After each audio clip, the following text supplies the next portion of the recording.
Assalamualaikum warahmatullahi wabarakatuh. Dari Jalan Taman Siswa nomor 50 nomor 2 di Banda Aceh. Inilah 96,1 FM Radio Syiar Tauhid Aceh. Sahabat Syiar Tauhid Aceh dimanapun Anda berada yang setia mendengarkan 96,1 FM dan juga pemirsa STA TV. Senang sekali pada hari ini di hari Kamis di tahun yang baru, kita tahun 2019 tanggal 3 hari ini ya. Nah, 3 hari ini kita kembali di program kajian kesehatan yang akan memberikan informasi kepada pendengar dan juga pemirsa tentang informasi-informasi tentang kesehatan tentunya. Dan tema kali ini adalah penyakit jantung bawaan. Nah, seperti namanya, penyakit jantung bawaan ini merupakan kelainan jantung yang sudah didapat sejak lahir. Nah, kondisi ini dapat mengakibatkan gangguan pada aliran darah dari ke jantung, baik yang tergolong kompleks ataupun ringan, sehingga berpotensi membahayakan nyawa si penderita. Nah, penderita penyakit jantung bawaan dirasakan untuk memantau kondisi jantungnya seumur hidup ya. Maksudnya yang penderita penyakit jantung bawaan disarankan untuk memantaukan kondisi jantungnya seumur hidup. Dan jadi pertanyaan, bagaimana cara mendeteksi penyakit jantung bawaan ini dan apakah penyakit jantung bawaan akan selalu berakhir dengan kematian? Nah, maka dari itu kita sekarang sudah datang dari narasumber yaitu Dr. Haris Munirwan, SPJP. Assalamualaikum dok. Waalaikumsalam. Ya, kembali lagi di program kajian kesehatan. Terima kasih atas waktunya dok. Penyakit jantung bawaan nih dok, tema kali ini dan mungkin ini tema yang menurut saya sendiri jarang dibahas dok ya. Betul. Dan sebelum kita masuk ke penyakit jantung, saya mau tahu dulu nih dok, atau sahabat-sahabat sekalian juga mau tahu sebenarnya fungsi jantung dan kerja jantung itu seperti apa dok? Oke, terima kasih Pak Ujay.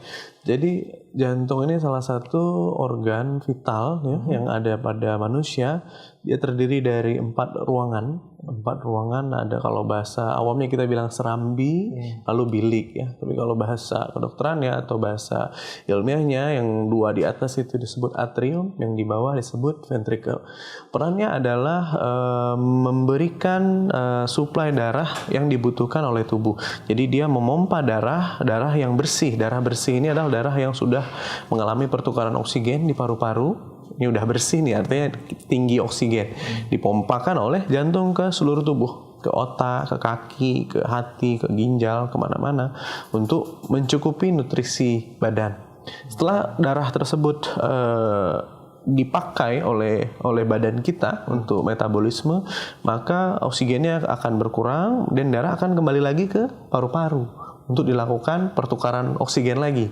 Jadi kita nafas, tarik nafas, keluar. Ini kan pertukaran oksigen dari paru-paru. Nah, di paru-paru ada pembuluh darah yang di mana di situ terjadi pertukaran oksigen yang dihirup dari hidung masuk ke paru-paru, dia masuk ke dalam pertukaran ke dalam pembuluh darah. Gitu. Jadi setelah darahnya dicuci di paru, dikembalikan lagi ke jantung. Jadi jantung ini istilahnya cukup vital, konsepnya cukup mirip dengan pompa air di rumah lah gitu ya. Dia pompa air, nah kalau jantung ini pompa darah.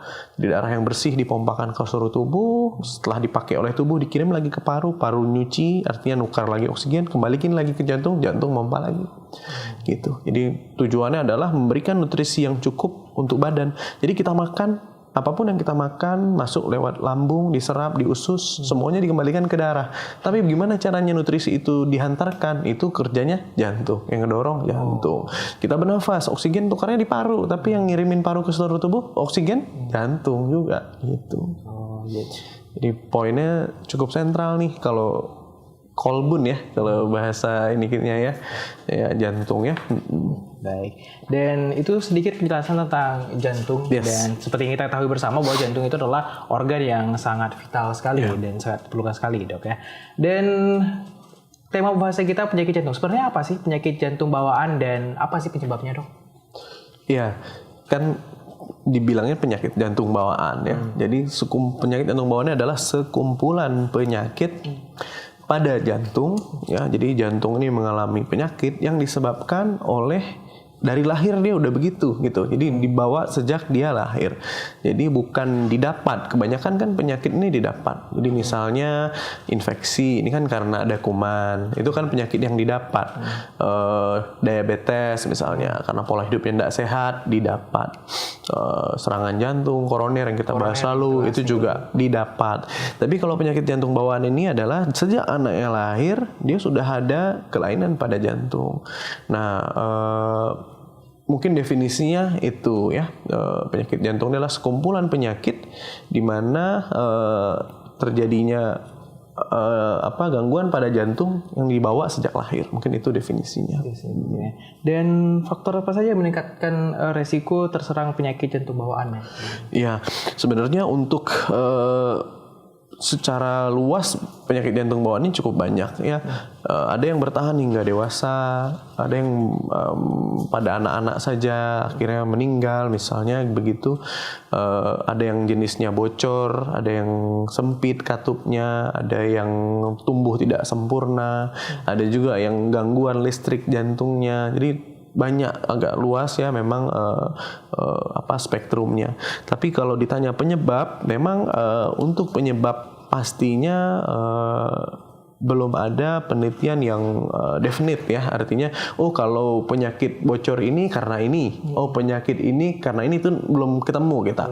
Tapi ada beberapa hal yang berhubungan dari penelitian-penelitian tersebut. Misalnya pola hidup yang tidak sehat pada ibu saat hamil ya, misalnya ada infeksi ibunya, mungkin pernah dengar TORS itu ya, ibu-ibu hamil kan sering divaksin tuh, toksoplasma ya, rubella, cytomegalovirus yang seperti itu. Kalau ibunya selama hamil mengalami infeksi, maka pembentukan selama hamil ini kan pembentukan organ ya.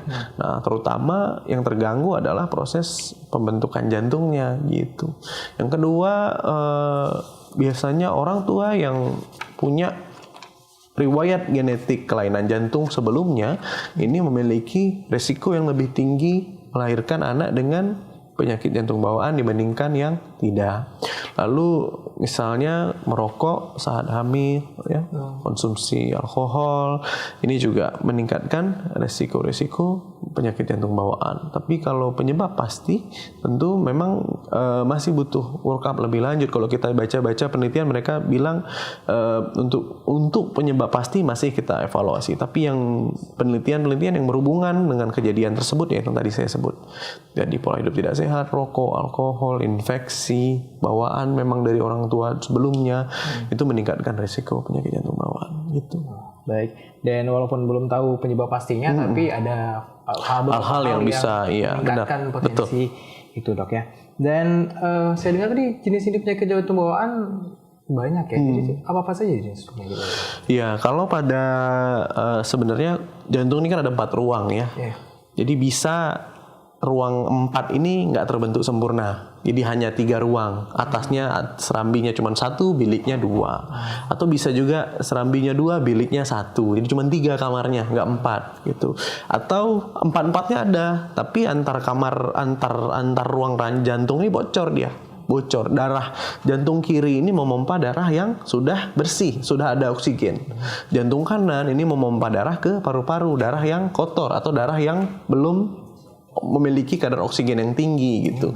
Nah, jadi jantung kiri tugasnya memompa darah bersih, kita bilang begitu ya. Kalau jantung kanan memompanya darah kotor. Nah, kalau dia bocor, misalnya sekat pintunya tidak terbentuk sempurna, maka darahnya akan bercampur. Jadi yang dipompakan ke seluruh tubuh darah yang tidak memiliki kadar oksigen yang baik gitu. Jadi kalau kita ukur, mungkin pernah lihat di rumah sakit diukur, ditempel di jari saturasi darah atau oksimetri 99%, 98% ya, itu kadar oksigen yang diikat di dalam darah. Itu normalnya 94% ke atas. Nah, kalau di bawah itu maka sudah kurang itu. Nah, jadi kalau ada yang bocor, tadi misalnya antar sekat tadi nggak terbentuk sempurna, maka jantung kiri dan jantung kanan bercampur darahnya. Jadi harusnya kan kiri yang bersih oksigen, yang kanan yang rendah oksigen. Kalau dia bercampur, maka jantung kiri akan memompa darah yang bercampur. Jadi yang beredar di dalam darah kita mungkin nggak 99% murni oksigen tadi, bisa 70%, bisa 80% gitu. Atau jantung kiri ini kan memompanya ke seluruh tubuh nih. Sehingga jantung kiri ini lebih strong ya, lebih berotot, ototnya itu lebih bagus ya, lebih besar. Ya, sedangkan jantung kanan ini pompanya ke paru-paru, tekanannya rendah. Jadi kalau pernah ngukur tensi kan seringnya berapa normalnya 120, 80 gitu kan. Nah, sebenarnya itu mewakili tekanan di jantung kiri. Kalau di jantung kanan ini juga ada tekanan, tapi dia cenderung jauh lebih rendah. Biasanya cuma 20 tekanan di paru-paru gitu.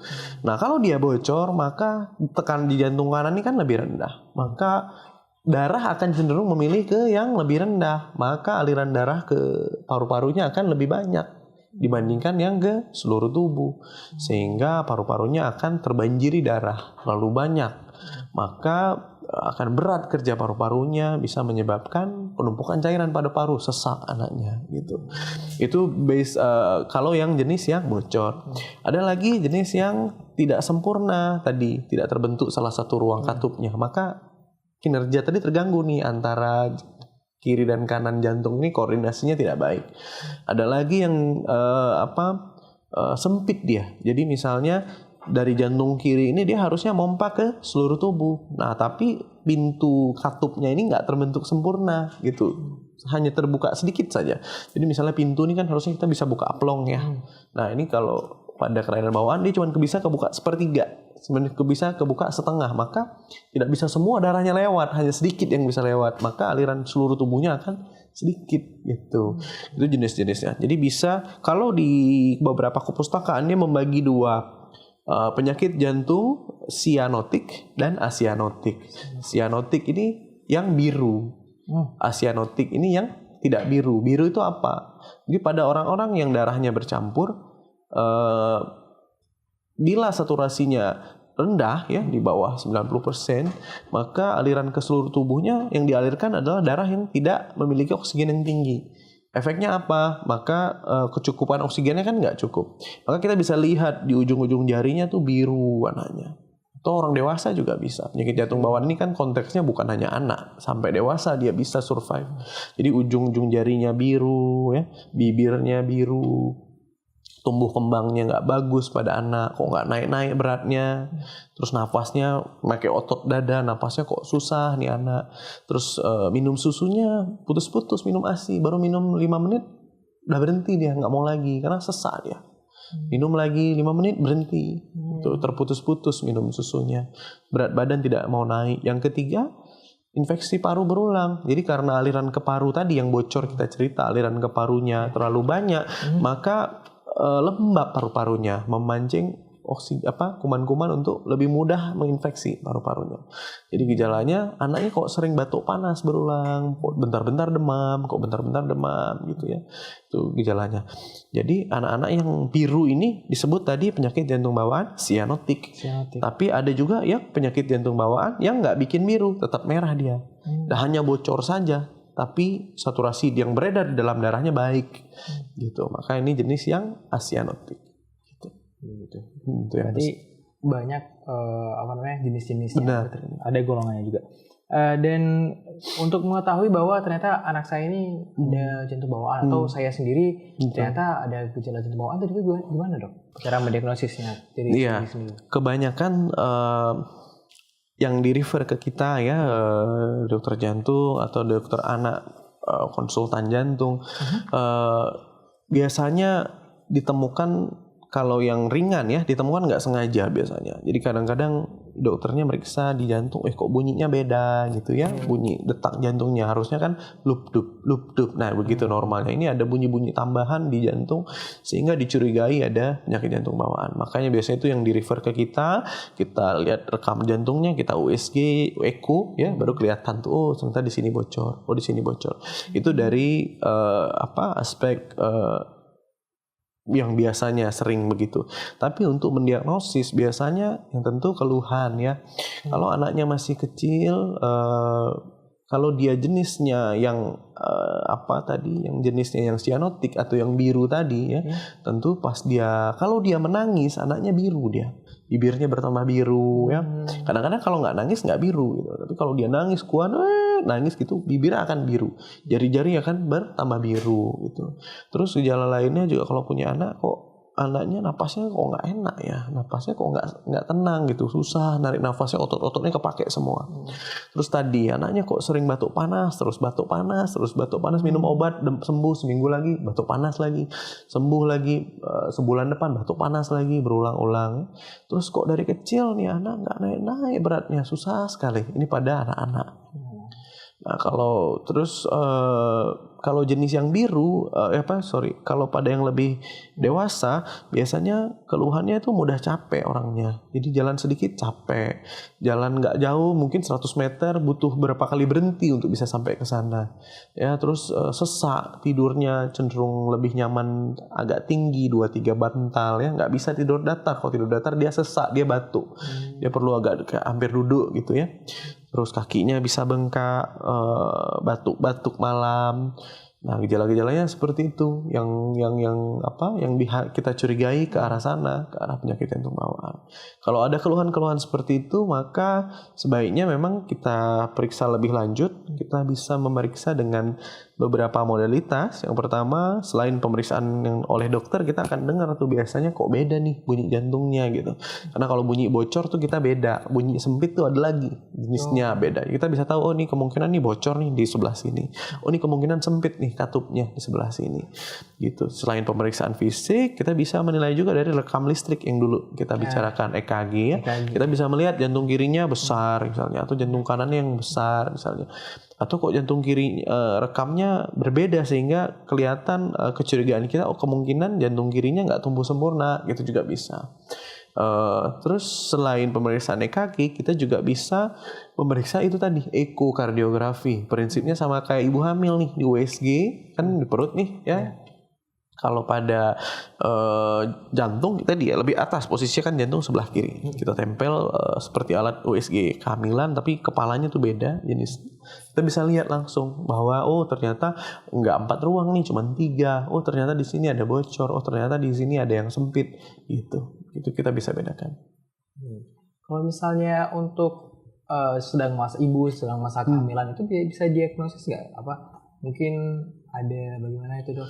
Iya, di beberapa negara ya mereka sudah rutin melakukan screening penyakit jantung bawaan pada ibu hamil.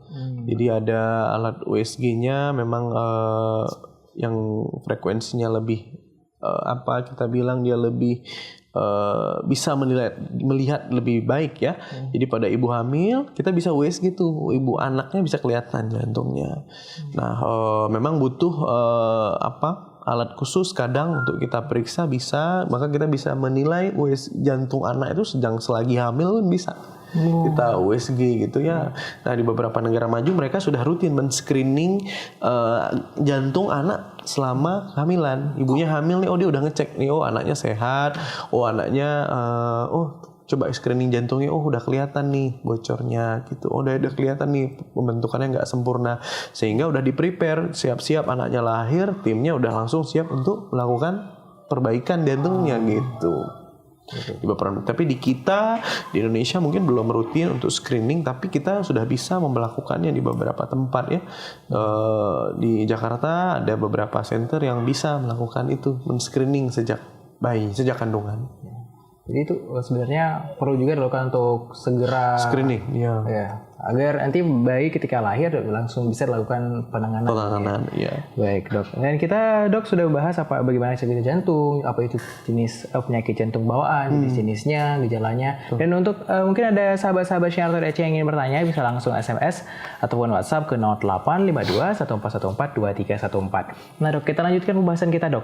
Kita sudah mengenal setidaknya penyakit jantung bawaannya itu, dan pengobatan yang bisa dilakukan untuk mengobati ini apa saja, Dok?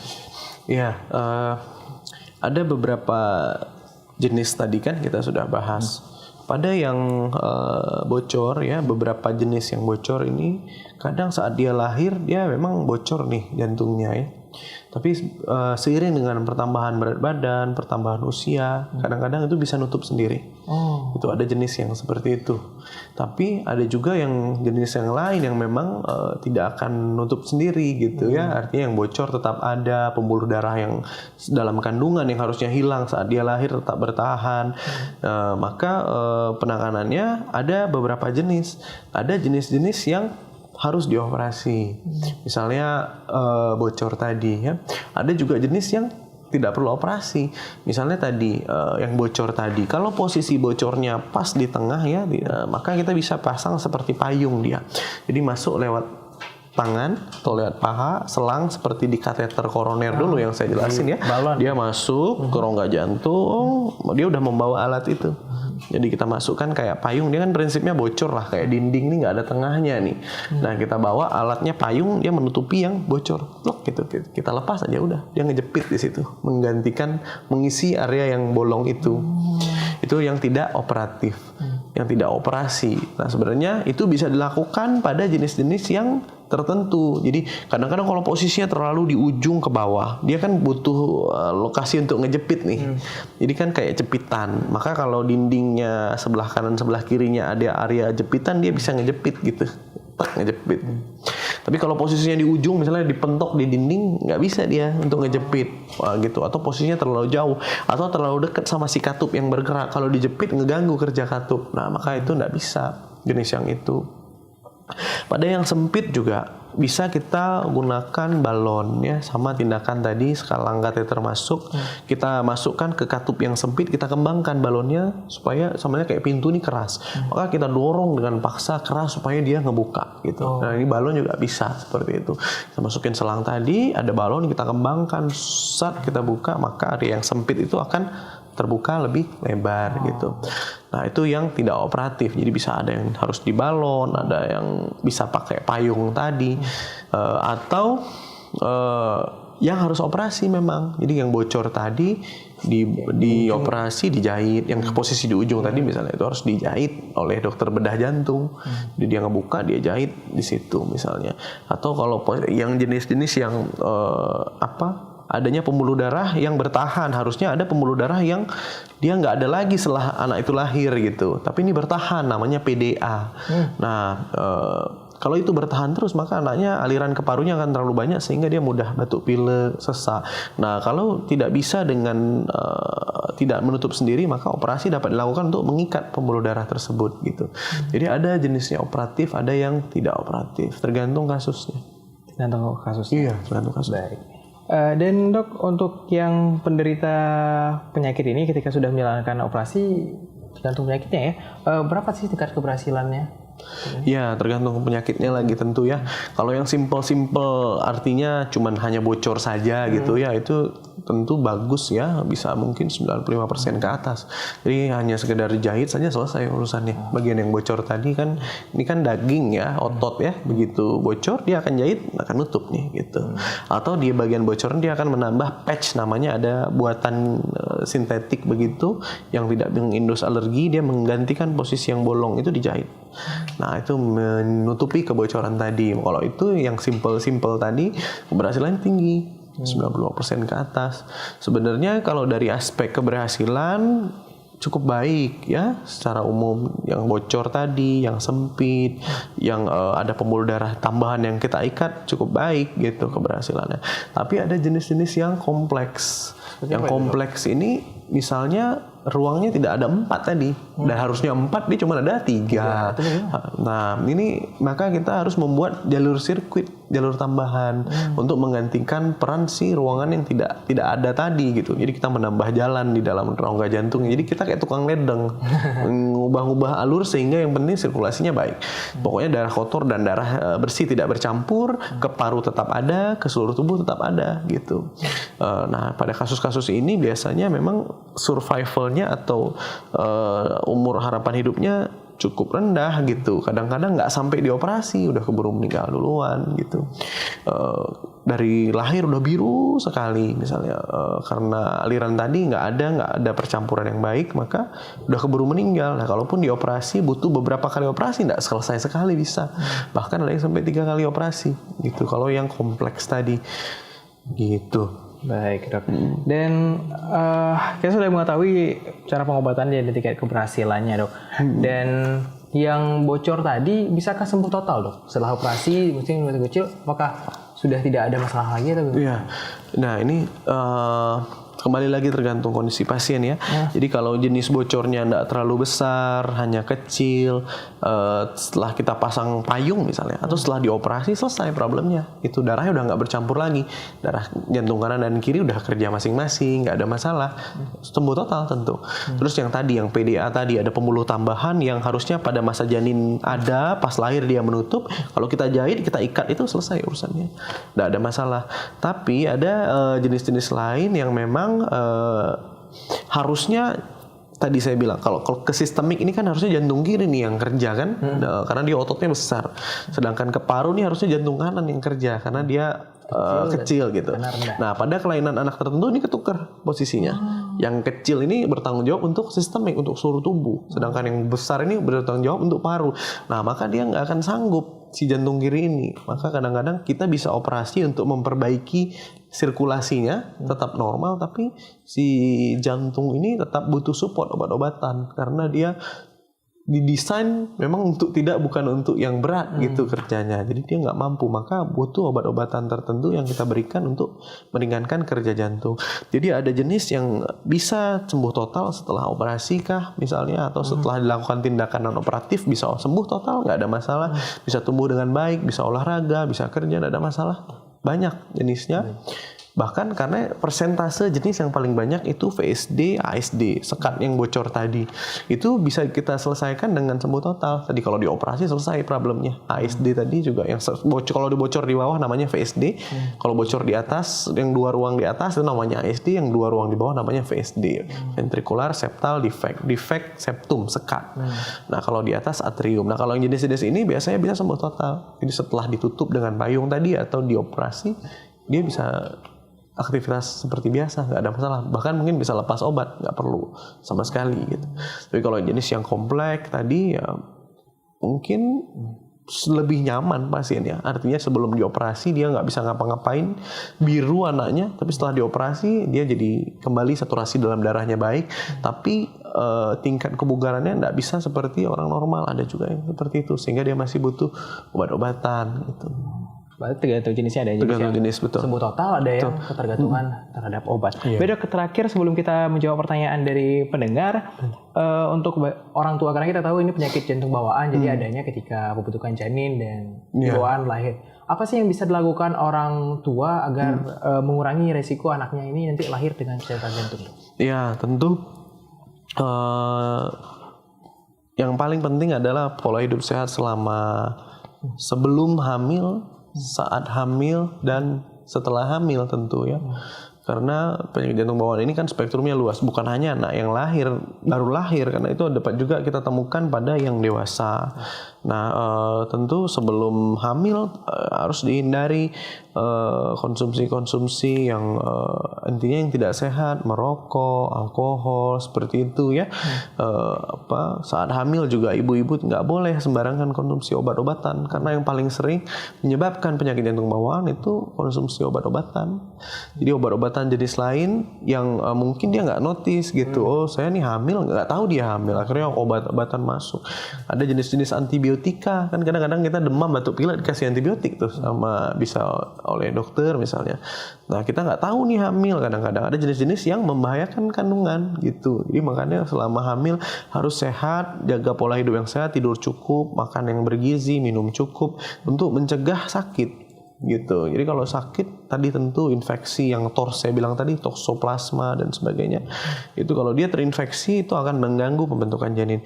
Maka dicegahlah hal-hal yang memang membahayakan ya. Jadi konsumsi alkohol, merokok, olahraga yang cukup, konsumsi diet yang sehat ya, tinggi protein, karbohidrat yang cukup, lemaknya jangan terlalu banyak juga, olahraga yang cukup, sehingga tidak merokok nih PR-nya, nggak boleh merokok ya, nggak boleh dilakukan. Nah, kalau di luar negeri ada beberapa center yang melakukan konseling genetik, jadi dia udah screening nih sebelum nikah tuh, jadi ada nggak riwayat penyakit jantung. Nah di bagian laki-lakinya, di perempuannya ada nggak? Kira dia tes, ada nggak nih kemungkinan genetik penyakit jantung bawaan setelah menikah punya anak nanti gitu. Ada yang begitu juga bisa dilakukan. Tapi memang itu belum rutin kita lakukan di sini. Itu tadi yang penting sih pola hidup sehat. Setelah melahirkan juga menyusui ya, menyusui kan ibu ini kan menyusui dia.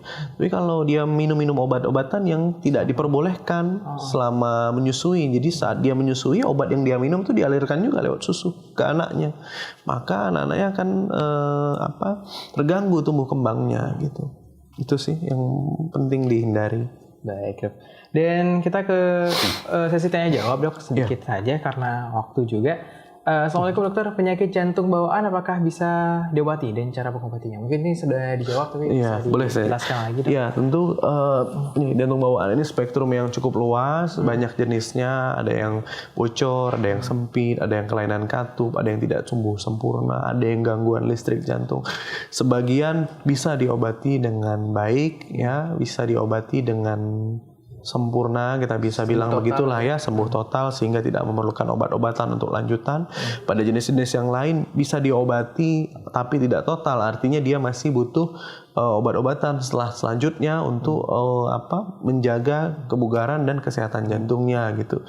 Jadi tergantung jenis penyakit. Secara umum yang paling banyak adalah jenis VSD, ASD tadi. Itu jenis-jenis yang bisa diobati. Justru alhamdulillahnya yang banyak dan itu kita bisa obati. Yang rare case atau kasus-kasus jarang ini yang nggak sempurna, keputar jantungnya, terbalik posisinya, yang seperti ini nih yang sulit diobati. Bahkan dengan operasi pun kadang setelah kita perbaiki, kita rekonstruksi untuk memperbaiki sirkulasi, dia masih butuh obat-obatan dan bahkan juga masih bisa meninggal juga setelahnya gitu. Baik, Dok. Dan untuk sahabat-sahabat ataupun pendengar yang ingin mungkin memeriksakan jantungnya di Banda Aceh, bisa datang kemana ke tempat dokter? Ya, kalau kalau sudah ada kecurigaan penyakit jantung ya, bisa datang ke kita, ke dokter jantung ya, kita bisa menangani jantung dari lahir sampai orang tua gitu.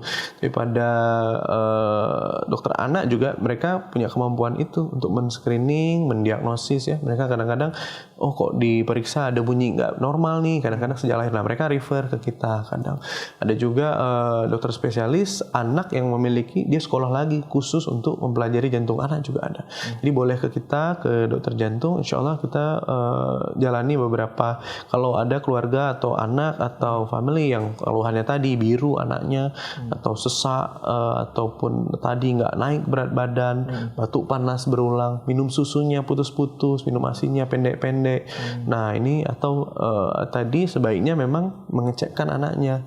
Biasanya kan bisa ke kita langsung ke dokter jantung, bisa juga ke dokter anak yang punya khusus keahlian masalah jantung tadi. Baik, Dok. Terima kasih atas waktunya. Kita sudah dulu acara dan terima kasih juga atas segala bentuk atensi Anda, pemirsa SCA TV dan juga pendengar. Kalau begitu, langsung saja dari Jalan Taman Siswa nomor 56 nomor 2 Banda Aceh. Saya Uzi Sediku, mewakili kru yang bertugas. Akhir kata, wassalamualaikum warahmatullahi wabarakatuh. Waalaikumsalam.